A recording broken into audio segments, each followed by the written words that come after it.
こんにちは。今回も前回からの続きで工場の一部をリノベしていきたいと思います。95ミリ幅ののじ板を天井に貼っていきます。表面がザラザラで内装の材料には向いてないんですけど、1坪約1800円と安かったので安さだけで決めちゃいました。案の定すごく大変だったんですけど、120番のペーパーでひたすら磨いてある程度表面をサラサラにしていきます。以前に手押しカンナ台を DIY したことがあったので、それを使ったらすごく早かったなぁと今後悔しています。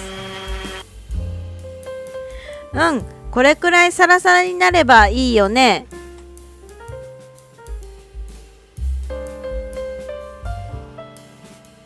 塗料はいつものワトコオイルでエボニー色を使っていきます。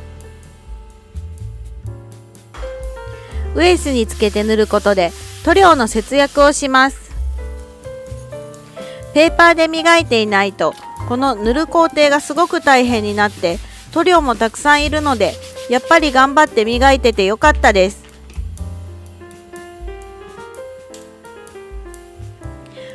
いい色。天井に貼るのが楽しみです。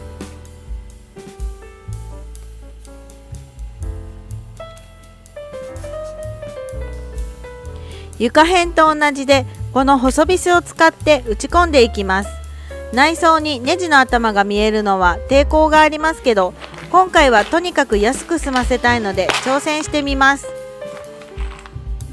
ビスも黒で板も濃い色なのでいい感じになると信じています。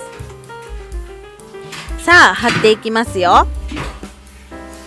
貼り方は千鳥針で、ビスのピッチは天井組ピッチ一つ飛ばしの606ミリで打っていきました。ちなみに私は今回動画では登場していませんが、裏で板の塗装をたくさんやりました。決して作業が嫌でサボったりはしてませんよ。ここからはほぼ倍速で板張り完了までお届けします。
旦那が背中を痛めたりいろいろあって3週間くらいかかっちゃいましたけど、なんとか貼り終わりました。後半黒いビスがなくなっちゃって画面左4分の1くらいメッキが見えてる部分がありますけど、個人的には全然満足です。最近ルームツアーの動画とか見てもナチュラルな色の板が多いですけど、濃いのも悪くないですよね。次回は建具を終わらして家具も配置して完成させますので、よかったらぜひ楽しみにしてください。今回も最後までご視聴いただきありがとうございました。チャンネル登録、高評価よろしくお願いします。